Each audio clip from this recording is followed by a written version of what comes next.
this is Lady Boulay, and I hope you're having a most marvelous day. Thank you for your support. Thank you for subscribing to the channel. Thank you for your thumbs up, for your comments, and thank you for sharing the videos. Thank you for all you do to support the channel. And yes, we are commanded to love one another, whether we want to or not, or whether we agree with each other or not.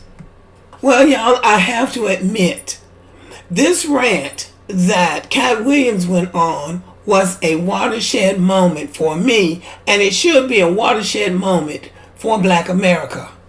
A watershed moment is a figure of speech. It's an idiom. But what it is in this particular instance is that it's a change, a shift in the African American culture. And I believe that in listening to Katt Williams, what he's talking about are these Black American comedians competing with each other and jockeying against each other, trying to be good enough. And I'm saying in this video, it is time for Black Americans to stop trying to be good enough. The question is, how much is enough? How much is enough money? How much is enough fame? How many are enough women? How much is enough extravagance? How big of a house do you need to be happy? When is enough enough? It seems like in their quest for fame, money, and popularity that many Black Americans have lost their way, not just in the entertainment business, but definitely in the entertainment business.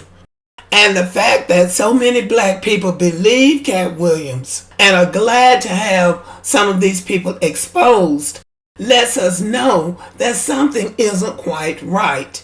All of your honesty is gone, your dignity is gone, your integrity is gone, you're selling your body and your soul to get a part in a movie or a record deal, and then you make one mistake, make the wrong person mad, and then your whole career is ruined. And this is a very sad and disappointing commentary on a race of people who came up out of slavery, hit the ground running, and created everything that we needed to survive and thrive. Black people now act like we don't know how to do anything.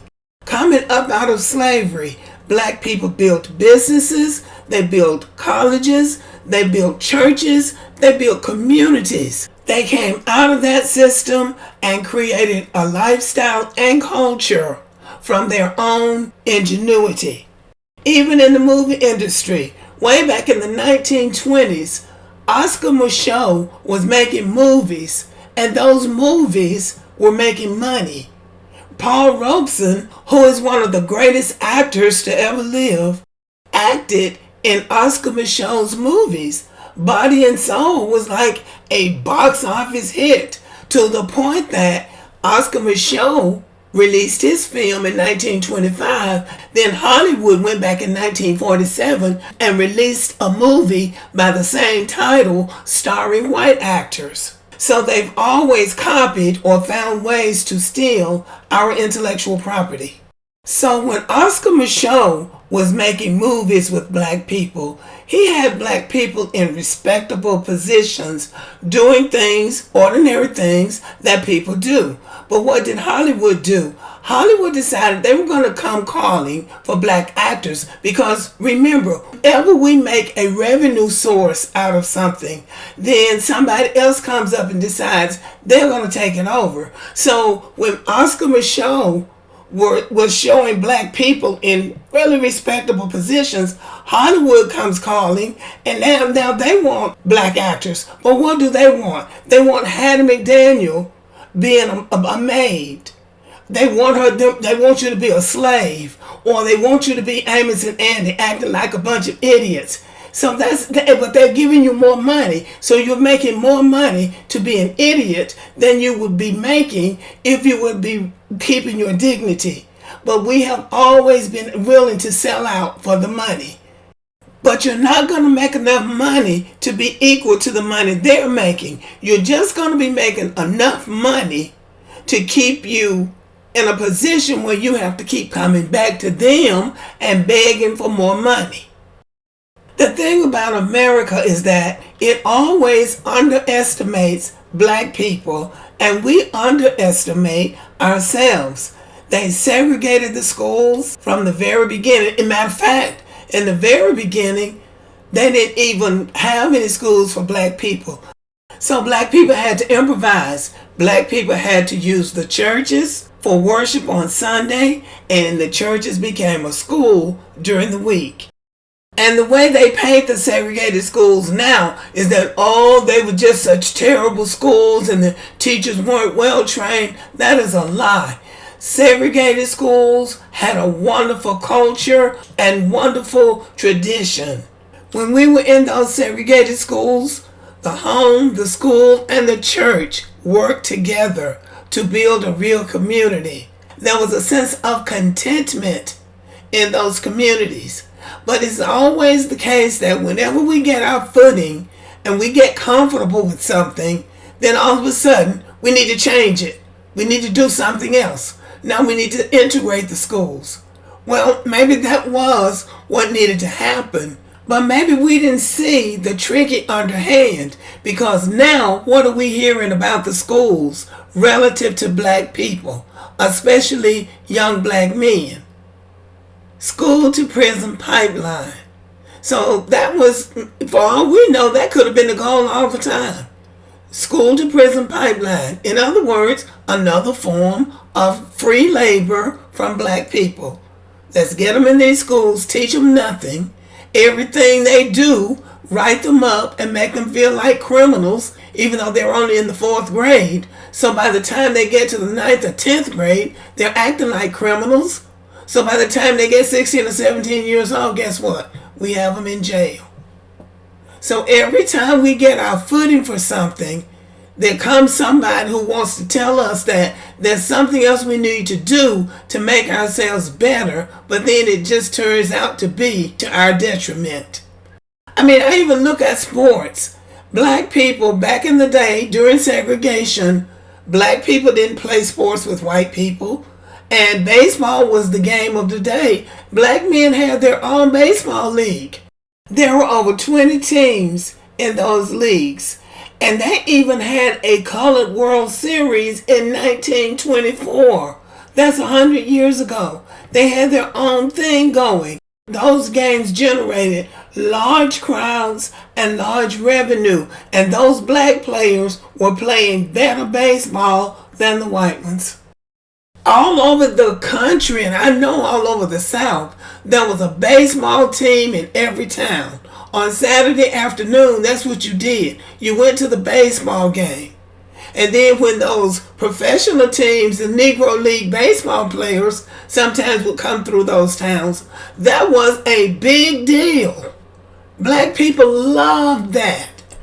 And they were no joke either. Some of the best men to ever play Major League Baseball played in the Negro Leagues, including Satchel Paige, who is, some say, the best pitcher that ever lived, Hank Aaron, Willie Mays, and the great Jackie Robinson. All of them played in the Negro Leagues. But we're never content unless we are buck dancing for white people. So they finally got to the Major League, and now, for the most part, black men don't even want to play baseball. They want to play basketball and football. But it's the same thing. It's the same thing. You got to do it for massa to be good enough. So the money that black people were generating going to those segregated baseball games, now they're taking their money to go to a stadium with white people where they're being treated like dirt. So we always get the short end of it. It looks like on the front end it's going to be something good, but then it turns around and slaps us in the face. But we always fall for it. I think we always fall for it because we want to be good enough. We have been programmed to believe that if it's just us, it's not enough. White people have to co-sign it, and then they have to accept and approve of what we're doing. Otherwise, it's not good enough. And that is where we have to begin the work. The time has come for us to stop trying to be good enough and to look at the bottom line for what we can do. And we need to grow a whole new group of people anyway. A whole new group of people who can be satisfied with the revenue that we're generating, because it really can be pretty good. Tyler Perry has built $1 billion industry just on hustling black women. I think black men might watch some of that stuff, but black men, for the most part, they are not big-time supporters of a big black man bouncing around in a dress. Black women are doing that.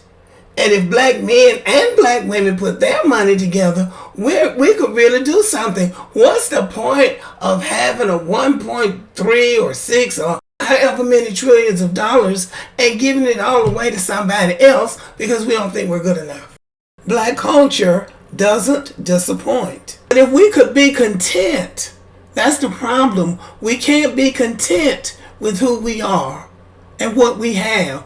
We're constantly looking on the other side of the fence, thinking that the grass is greener. And then you get over there and you find out it's nothing but crabgrass and worms and bugs. And it's no better, not as good as the grass you already had.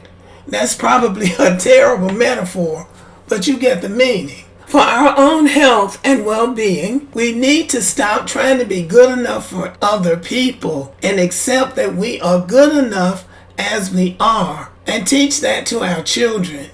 I really do feel strongly about this, and I think Katt Williams drove that home for me better than anything.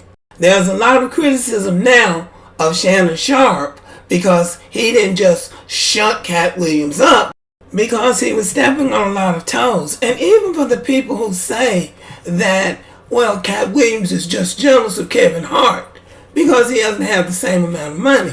Well, that might be true, but anybody would be mad when you know that you are just as good and just as talented as somebody else, but they are doing better than you are because of compromises they may have made. That's enough to make anybody mad. But he said what he said, and he's got everybody talking. And anybody who's a comedian whose name wasn't called, it's probably a good idea just not to say anything, because this was really revealing. And I think it's significant that he established the fact that he had not compromised his body 4 times for $50 million. So, that would have been $200 million there if it was for different projects. So I think it's commendable that he pointed out that he had not sacrificed himself for money. They squeezed him out, but he's still making money. He's still making money. And we will make money as long as we invest in ourselves and each other. We will make money. We don't have to keep begging other people to let us in, to give us enough money, to respect us, and let them keep those silly awards that they want to give out, making you feel like an award is more important than the money that you earned. So anyway, y'all, I want you to let me know what you think about this, because I really had this epiphany that we have got to stop trying to be good enough for other people and accept that we are enough on our own. Okay? Thank you for listening. Subscribe to the channel, give me a thumbs up, leave a comment, share the video, and as always, have a great day.